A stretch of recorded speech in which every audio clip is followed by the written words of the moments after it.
우리가 1월에는 우리 교회가 나아가야 하는 방향성에 대해서 말씀을 함께 묵상을 하고 있습니다. 2025년 올해 우리 교회는 회복이라고 하는 방향성을 잡아서 나아갑니다.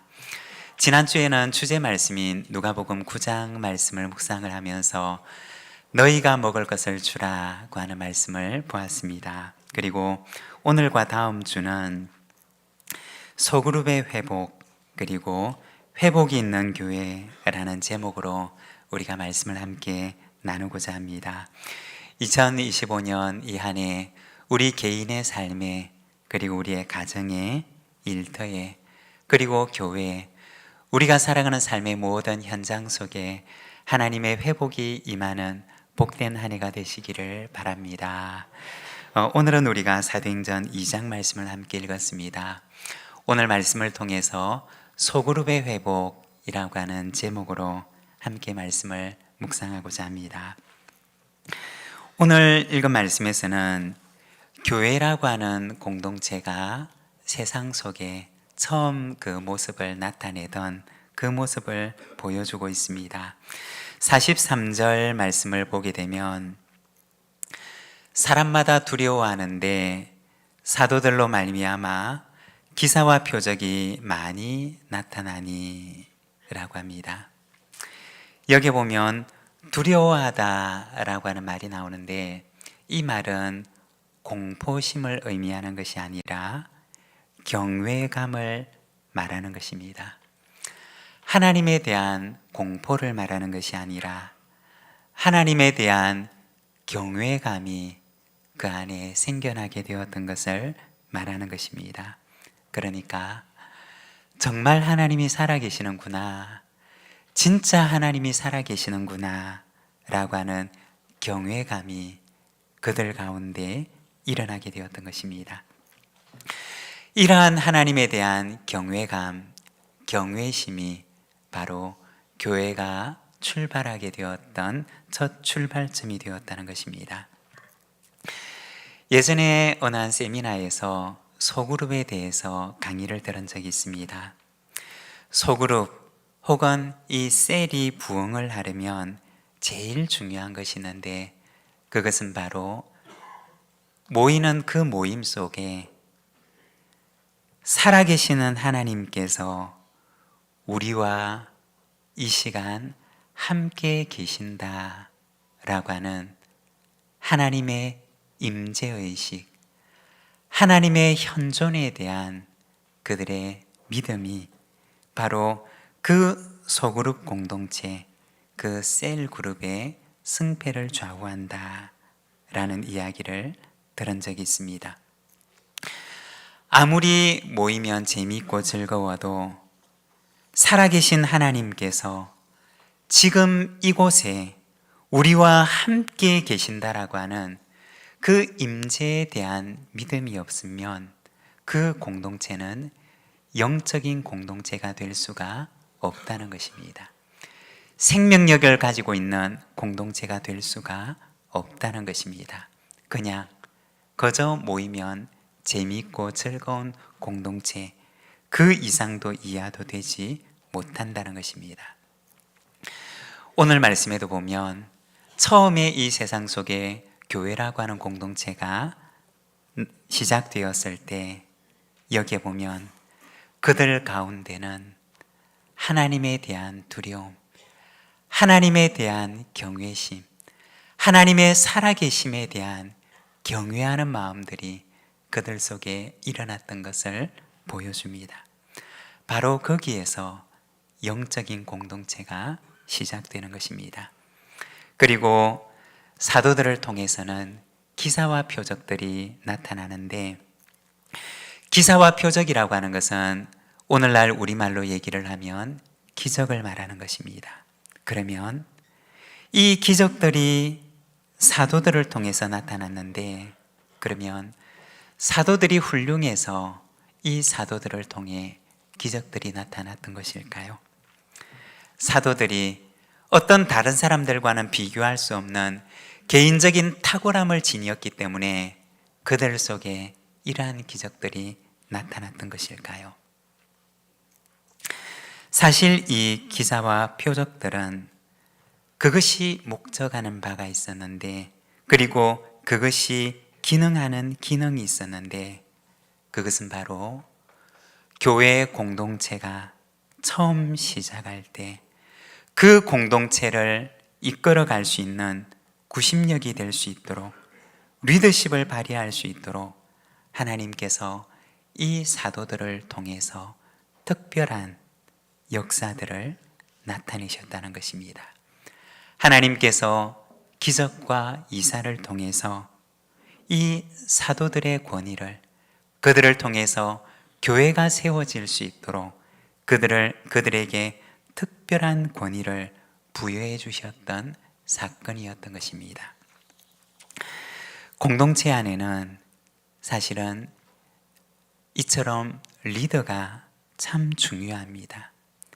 리더의 권위에 대한 존중이 있는 곳에 건강한 공동체가 세워지는 것입니다. 여러분, 리더가 된 여러분, 리더 속에 하나님께서 그 공동체를 이끌어갈 수 있는 권위와 능력을 부여해 주시는 줄로 믿습니다. 하나님께서 부여해 주시는 그 권위와 능력을 가지고 하나님의 공동체를 아름답게 이끌어가는 리더의 사명과 청지기의 사명을 잘 감당하는 우리 공동체의 지도자들이 되시기를 바랍니다.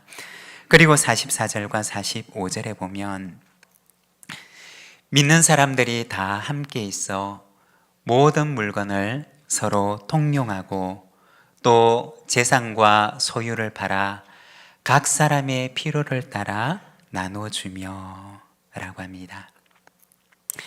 여기 보면 공동체 가족들끼리 서로의 필요들을 공급하고 나누어주는 모습을 보여줍니다. 고린도후서 8장 9절에 보면 이렇게 말씀을 합니다.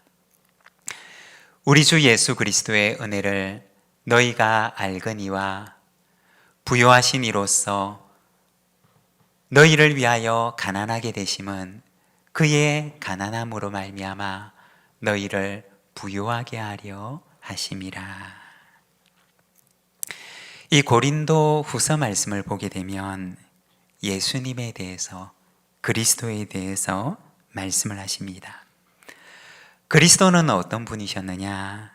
그리스도는 부유하신 분이셨지만 그러나 가난하게 되셨다고 말씀을 하십니다.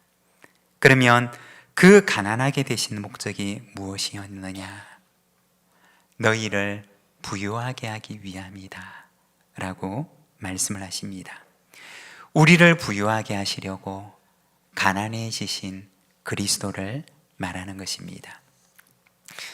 초대 교회의 나눔과 섬김은 바로 여기에서 시작했던 것입니다. 우리를 부유하기 위해서 가난해지신 그리스도를 본받아 그들 가운데도 그리스도의 그 나눔과 섬김을 실천하고자 했던 것입니다. 여러분, 교회는 어떤 존재일까요? 교회는 그리스도를 닮아가고자 하는 공동체입니다. 예수님의 장성한 분량에 이르기까지 그분을 닮아가고자 하는 공동체가 바로 교회인 것입니다. 여러분, 우리 부산진 교회가 예수님을 꼭 닮은 공동체가 되기를 원합니다. 그래서 세상 사람들이 우리 부산진 교회 성도들을 보게 되면 저 교회는 예수님 같은 사람들이 모여 있는 곳이다 라는 그런 칭찬을 받는 우리 부산진 교회가 되기를 소망합니다. 오늘은 소그룹의 회복이라고 하는 주제를 가지고 우리 처음 교회의 모습을 살펴보기를 원하는데, 먼저 이 처음 교회는 어떤 모습이었을까? 첫째, 모이는 공동체였습니다. 46절 앞부분의 말씀을 우리말 성경 번역으로 자막을 보면서 함께 읽겠습니다. 그리고 날마다 성전에서 한 마음으로 모이기를 힘쓰고. 여기에 보면 마음을 같이 해서 한 마음이 되어서 모이기에 힘쓰는 교회 공동체의 모습을 보여줍니다. 우리가 당시로 돌아가 보면 당시의 성전은 어떤 곳이었느냐? 성전은 그들이 모여서 말씀을 듣고 또 기도하는 곳이었습니다. 오늘 말씀에도 보면 그들은 날마다 성전에 모이기를 힘썼다라고 말을 합니다. 예전에 미국의 한 신학교에서 선교적 교회라는 주제로 선교학 박사학위 논문을 쓰시는 어떤 분을 배웠던 적이 있습니다. 그분이 한국 교회를 연구하기 위해서 이렇게 방문을 하게 되었었는데 그분의 요청을 따라서 이렇게 짧은 인터뷰를 했던 적이 있습니다. 그리고 인터뷰를 마치고 나서 그분이 쓰시는 논문에 대해서 잠깐 얘기를 나누었었는데, 우리가 선교적 교회라고 하면, 선교라고 하면 우리가 바깥에 나가서 이렇게 무언가 행하는 그런 일들을 생각하지 않습니까? 그런데 교회가 선교적이 되려고 하면, 그리고 선교적 교회가 되려고 하면 거기에는 반드시 기본이 되고 우선이 되는 부분이 있는데, 그것은 무엇이냐? 먼저 모이는 교회가 되어야 한다는 것입니다. 나가서 선교적 역할을 하려면 먼저 교회가 모여서 하나님의 말씀으로 무장되고 훈련되는 시간이 반드시 필요하다는 것입니다. 모여서 훈련되지 않으면 나가서도 아무 일도 할 수가 없다는 것입니다. 예전에 제가 어렸을 때 주일학교 공과 공부를 할 때 모이는 교회와 흩어지는 교회라고 하는 공과 제목이 있었습니다. 제가 오랫동안 교회 사역을 하면서 느낀 점은, 모이는 교회가 되지 않고서는 흩어지는 교회도 될 수가 없다는 것입니다. 모여서 말씀을 배우고 모여서 기도하는 시간이 없으면 흩어져서도 아무 일도 할 수가 없다는 것입니다. 모여서 배우고 모여서 하나님의 나라를 위해서 기도할 때 그 사람들이 흩어지면 하나님의 나라를 이루는 하나님의 군사들이 되는 줄로 믿습니다. 여러분, 2025년 이 한 해 먼저 우리가 모이기에 힘씁시다. 모여서 하나님의 말씀을 배우고 모여서 기도하며 먼저 모이는 공동체가 됩시다.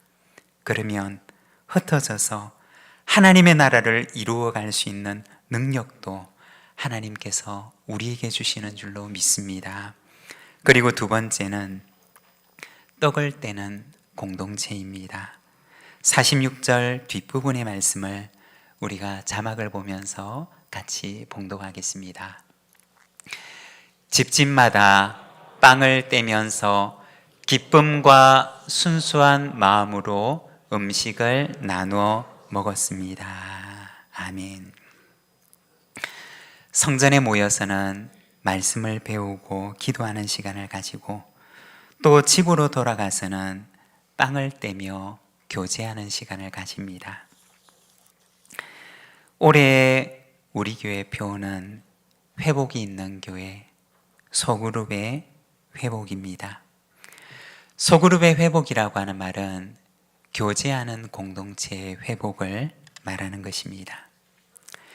지난 연말에 이 표어에 대해서 생각을 하면서 참 고민을 많이 했습니다. 이 표어의 뒷부분을 소그룹의 회복이라고 할까, 공동체의 회복이라고 할까, 그 말이 그 말 같은데 이렇게 할까 저렇게 할까 참 고민을 많이 했습니다.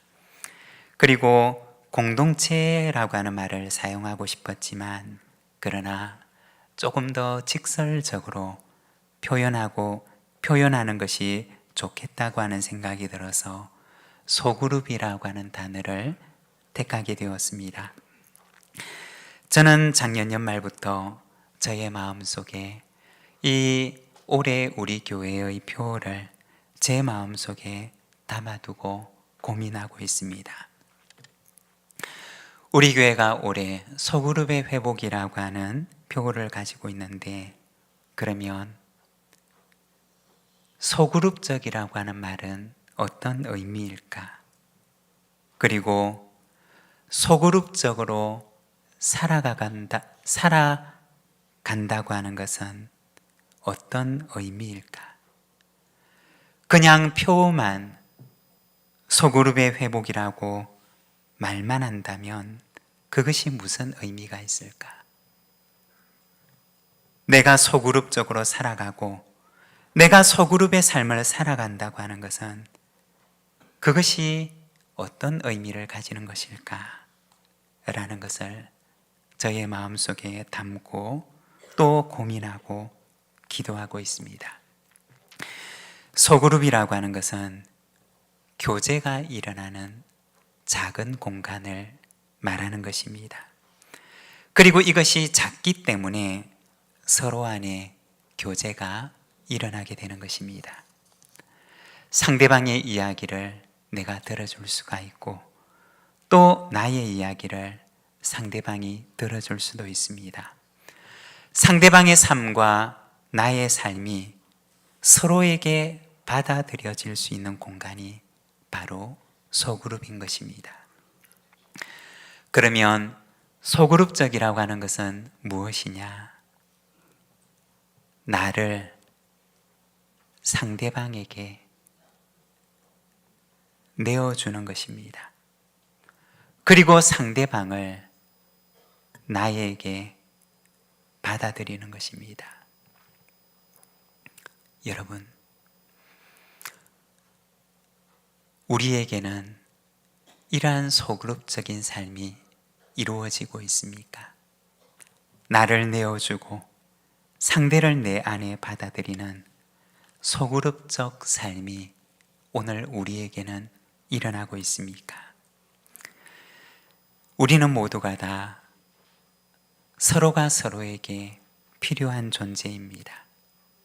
우리는 모두가 다 서로가 필요한 외로운 존재이고 또한 사랑이 필요한 존재입니다. 제가 어렸을 때 참 많이 불렀던 복음송가 가운데 사랑을 줄 수 없을 만큼 이라는 찬양이 있습니다. 그 찬양을 보게 되면 사랑을 줄 수 없을 만큼 가난한 사람도 없고요, 사랑을 받지 않아도 될 만큼 부유한 사람도 없어요 라고 찬양을 하는데, 여러분, 사랑을 줄 수 없을 만큼 가난한 자도 없습니다. 그리고 사랑이 필요 없을 만큼 부유한 사람도 없습니다. 우리 찬양을 아시는 분이 계시면 우리 같이 기도하는 마음으로 한번 불러보겠습니다.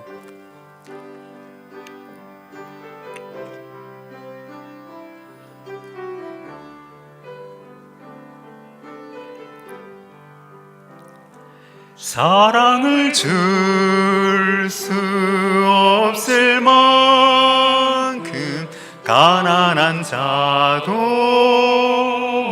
없고요, 사랑을 받지 않아도 될 만큼 부요한 자도 없어요. 내가 너희를 사랑한 것 같이 너희도 서로를 사랑하라.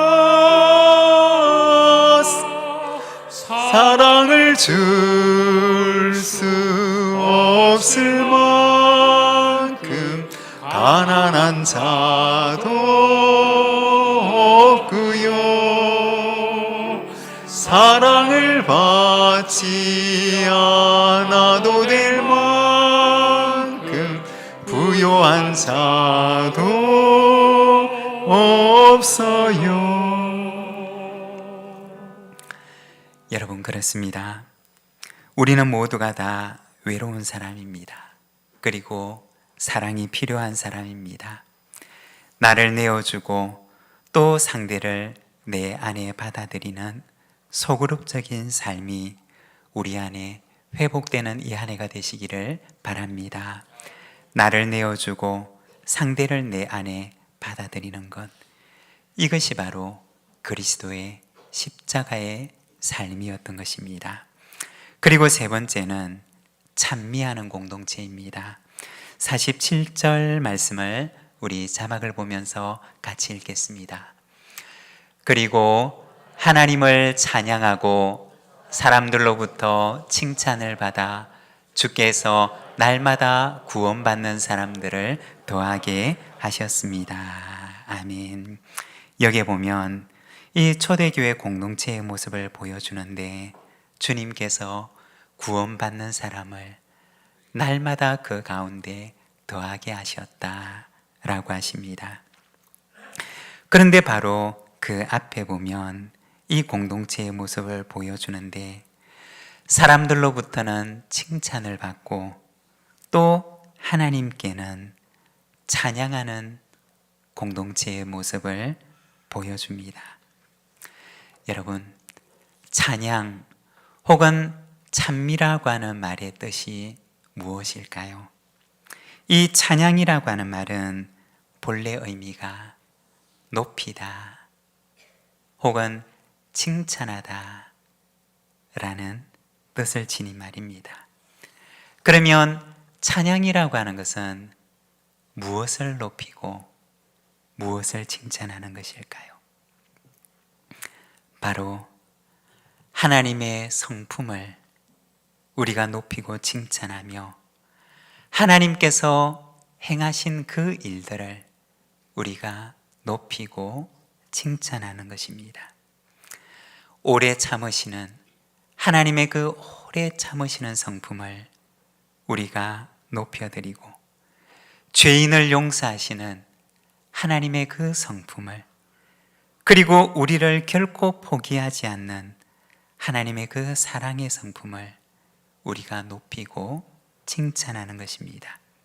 또한 뿐만 아니라 하나님께서 나에게 행하셨던, 내 인생에게 행하셨던 그 놀라운 일들을 우리가 높여드리는 것, 그것이 바로 찬양인 것입니다.